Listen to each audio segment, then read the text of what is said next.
Então vamos continuar falando sobre Libertadores, agora sobre o Clássico Brasileiro, Bahia Internacional, no melhor jogo dessa primeira rodada de Libertadores, né? Pelo menos dos que eu vi, né? Os jogos que envolveram os brasileiros, esse foi o melhor dos jogos.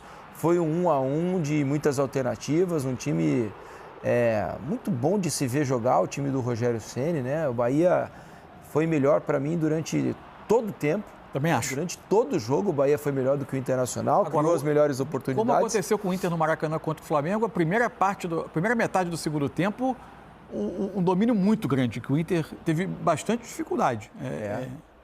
Achei de novo o Inter... É natural que ele vai jogar fora de casa, que você altere pouco a sua forma. Foi a recuperação de uma série de bola. Um erro do Ronaldo, depois teve a finalização do Wesley, né, que ele bateu, a bola acabou escapando. Mas achei o Inter, de novo, muito conservador na proposta. Assim.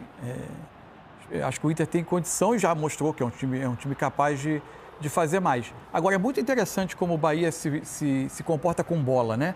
O Rogério tem conseguido fazer a proposta dele, que é de um jogo bem posicional, mas com muita fluidez, né? É um jogo de muita fluidez. O lance do gol, então, é um belíssimo. É muito gol, bonito. Né? Ele acrescentou isso, né? Movimentos agudos, mais intensos, com troca de posição. Alex, olha essa imagem, olha a quantidade de jogadores do Bahia no campo ofensivo naquele momento, né? E aí é o gol, né? A jogada aqui da direita começa aqui com o bom Pulga, que tem jogado muito bem no Bahia. Muito bem. Aí a passagem do Juba, né? Vai à linha de fundo, o Jean Lucas toca e recebe na frente. Um negócio interessante, quando o Vitinho estava jogando, eu acho que ele estava ajudando muito mais o Aguirre com o Pulga. Ele saiu, o Pulga cresceu no jogo, porque como que você consegue segurar um jogador desse o tempo todo? É muito difícil. Difícil. E no momento de desgaste que o jogo chegou, o Pulga realmente ele assumiu todo o controle disso. O Inter, com essa questão de ficar com o Fernando, eu falo de novo, parece que é uma leitura que o Inter, não sei, a princípio ele não enxergou nesses jogos. Beleza, no começo, para segurar uma pressão de profundidade, só que estava gerando uma certa dúvida, porque às vezes o Juninho tinha que sair em alguém e era o espaço que eles queriam. Então, se você vai fazer essa linha ali, você tem que priorizar ou privar por ela, para não dar essa profundidade. Só que os três caras da frente, você pega um Bruno e você pega o Wesley e Vitinho. São três caras, porque ele formou um 5, esses três, e os dois na frente com o Alan Patrick. Lógico que o Inter teve possibilidade de escapada, que o Borré foi super mal, né? Tecnicamente, ele não ajudou. Aliás, eu tenho dificuldade para entender por que o Valência fica no banco para o Borré. Eu acho que o Valência tem muito mais recursos. Nesse momento, eu acho melhor jogador também. Mais recursos do que o Borré, né? Além da velocidade. O Ener se recuperou. Então, eu acho que dessa característica, você pegar um time igual o Bahia, que o Rogério estudou e eles executaram super bem. A dúvida do Bernabé, se eu saio lá ou eu não saio, ele saía, vinha gente nas costas. O Bahia não perdeu tempo nessa proposta de estudo, que eu crio espaço, eu preciso que vocês vão lá. Então, o Fernando entrava entre os zagueiros, em tese, fazia a linha de 5, só que os jogadores que recebem por dentro no Bahia não são tantos esses jogadores de atacar o tempo todo a profundidade. Isso sobrecarregou a frente da área um pouco do Inter. No jogo de hoje, essa decisão de ter o Fernando ali para defender melhor a área, eu fiquei em dúvida se ela estava valendo a pena para o Inter na balança do jogo, no que ele ganhava e no que ele perdia. O Bahia tinha muito mais jogadores. Ele acabava acumulando mais gente por ali. Fica pesado você ter dois atacantes ajudando um volante, cara, a jogar. E isso tira um desgaste deles, mesmo que na beirada não seja fácil. Mas quando você tem dois volantes, esses dois caras aqui, poxa vida, eles estão mais soltos, cara. Eles estão aqui, eles têm que percorrer um caminho muito grande para abrir. E um time habilidoso, funcionando bem como coletivo individual do Bahia, é difícil. E interessante como a cada jogo, de acordo ou com os jogadores que ele vai usar, rodar elenco, característica do adversário, o Rogério faz esse Bahia, por vezes, ocupar as mesmas zonas do campo, só que alterando. Por exemplo, tem jogos em que dos dois laterais, um fica na saída de 3 e o outro vem virar um volante. Quando tem sido muito com o Juba isso, às vezes o Gilberto um pouco mais por trás. Hoje, quem abria campo de um lado não começou o Ademir, e era o Arias, lateral, quem abria campo pelo lado. E cada etapa da construção do Bahia, ele ia alterando um pouquinho o desenho. O Bahia, quando fazia a saída de bola, ele tinha o Canu e o Mingo, zagueiros, mais o Juba. Tinha um outro trio à frente deles, Caio Alexandre, Everton Ribeiro e Jean Lucas, quase um 3-3-4. Arias de um lado, Pulga do outro, o Cauli, que saía da direita, vinha para perto do Lúcio Rodrigues por dentro. Quando o Bahia se aproximava um pouco mais da área, você tinha, por vezes, a passagem, o Juba ganhava um pouco mais de campo, ou os dois, o Everton Ribeiro e o Jean Lucas se aproximavam mais para ficar com 5 ou com 6 homens na frente. E é muito fluido. Às vezes o Juba, depois das alterações, entrou o Eric no segundo tempo, entrou o Ademir para abrir pela direita. O Juba deixa de ser um jogador da saída de bola e vem ser um dos meias por dentro. Mas com a possibilidade de, por vezes, ele fazer a passagem por fora para atacar o lado do campo e tudo muito coordenado. É muito interessante ver o Bahia jogar. Agora, não dá para ter tanto controle. Isso parece conversa de 2024 do Bahia. Não dá para ter tanto controle, dominar um adversário difícil como é o Inter, criar oportunidades, vai fazer o gol na metade do segundo tempo e precisar de tão pouco para ceder um gol. Mas isso não é só em Libertadores, no Campeonato Brasileiro vai pesar. Mas numa questão, né, a gente fazia essa crítica ao time do Bahia no ano passado, por exemplo, em outros momentos, mas nesse ano eu percebo que há uma melhora na questão de incomodar mais a defesa adversária. Foi difícil fazer gol no Corinthians, foi difícil fazer gol hoje e acabou cedendo. Mas assim, o que eu percebo é que os jogadores do Bahia hoje conseguem invadir mais a área do adversário. Tem característica de mais profundidade. Hoje tem bastante, né? Os movimentos são feitos para que isso aconteça. Mas precisa e a converter. linha adversária de defesa nunca tem conforto com os jogadores do Bahia, como teve, por exemplo, a defesa do Tátira com o Flamengo, né? Que pouco... Porque o Bahia, em outros momentos, tinha muito a bola, mas ficava ali naquela zona intermediária e pouco entrava na área, né? E praticamente era um time quase todo de meia, de construir e jogar, e não de atacar a profundidade. O time desse ano mudou. Tem a característica. O time desse ano tem jogadores que têm o drible e que atacam muito ali as costas da defesa, né? O Cauli faz isso muito bem em diversos momentos do jogo. Por outro lado, o Luciano Rodrigues também é um jogador que tem tentado fazer isso diversas vezes. Então, eu acho que isso tem deixado o jogo do Bahia mais fluido e mais perigoso, embora concorde com você de que não tenha... Precisa matar um pouco o jogo, né? Nos momentos. E não dá para ceder o gol tão facilmente. Mas tem criado mais do que criava em outros momentos, aparentemente. Ele tem sido assim. E outra, você vê a diferença do Inter e para o Bahia. O Bahia, ele fez uma linha de 4 atrás, uma de 5 na frente. Isso. Para ajudar até o Everton a ajudar aqui.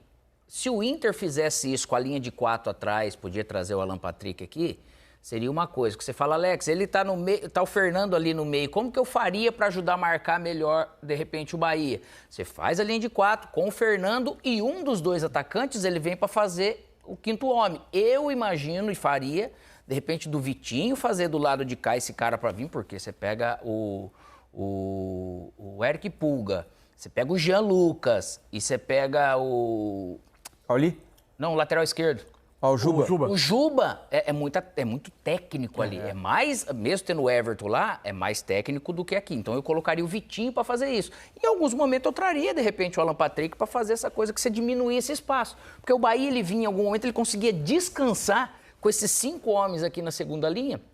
E dificulta para o Inter entrar, porque você tem realmente menos espaço entre esses jogadores. E acabou que os jogadores de frente do Inter hoje apareceram muito pouco, né? Você pegar o jogo do Alan Patrick hoje, não fluiu, melhor, né? Ainda assim, ele precisa de poucas vezes com a bola para fazer coisas impressionantes. Ele tem muita qualidade. É demais. Mas o melhor... Mas tem que participar mais.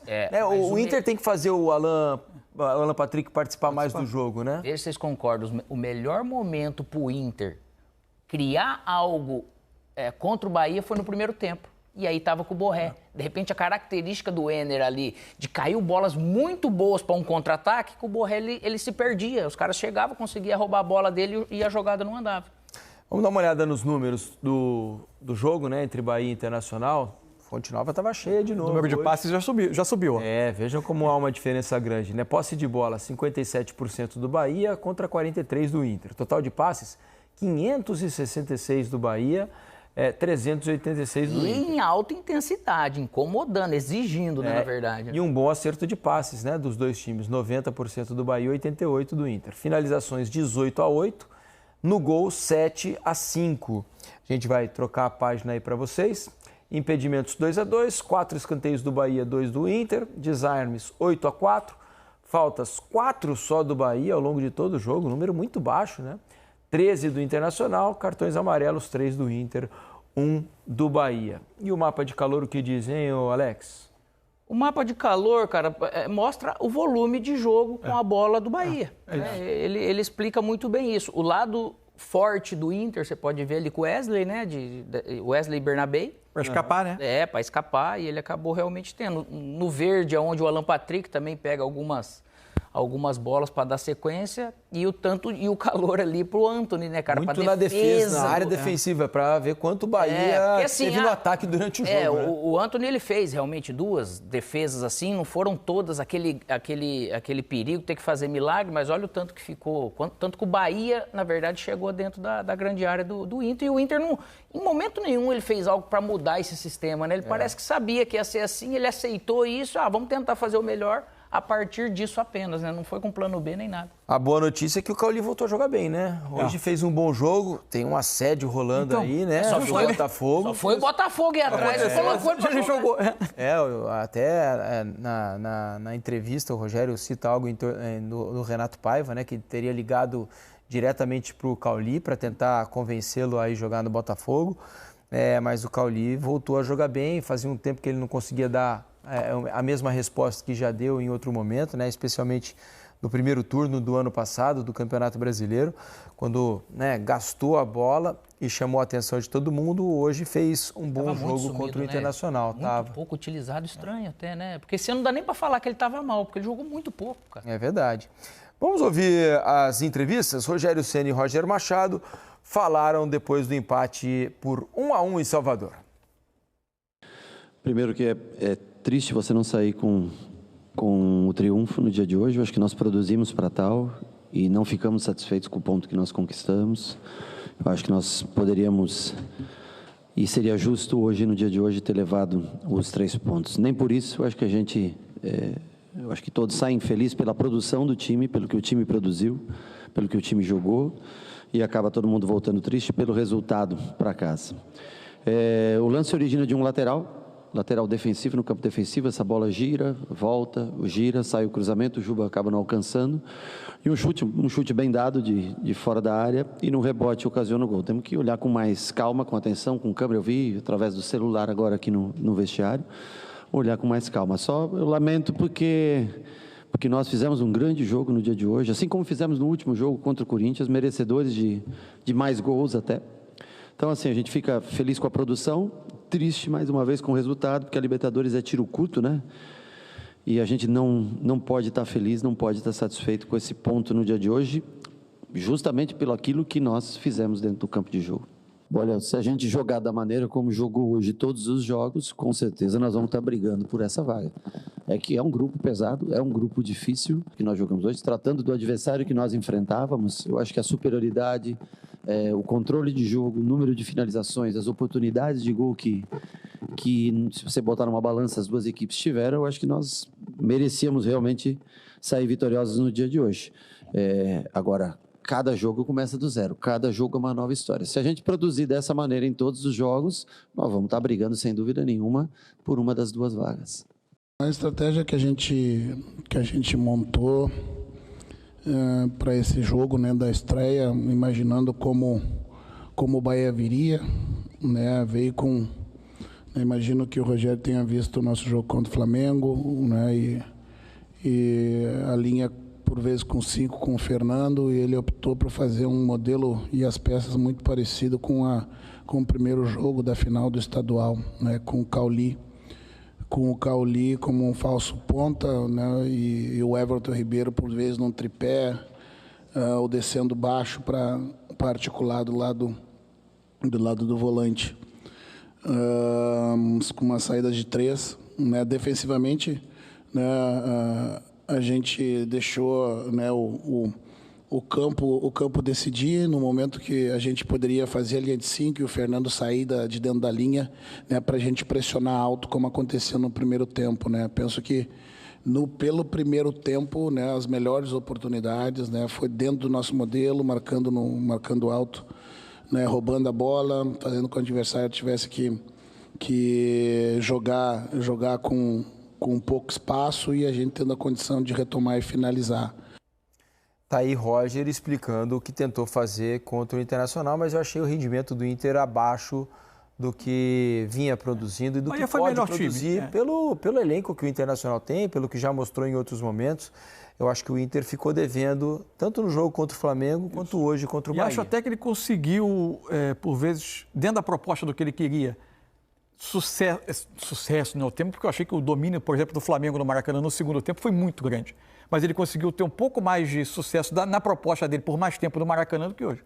É verdade. O primeiro tempo, especialmente do Inter contra o Flamengo, foi muito melhor do que o jogo todo hoje contra o Bahia, né? Ele pouco conseguiu colocar o Bahia em perigo, a não ser quando o Ronaldo errou aquele passe lá e permitiu que houvesse a finalização de dentro da área, e aí o Ronaldo acaba se recuperando. O mérito da pressão do Inter de estar ali para tentar provocar o erro, mas é um erro técnico. É um erro técnico, né? Muito mais do goleiro do que da pressão adversária.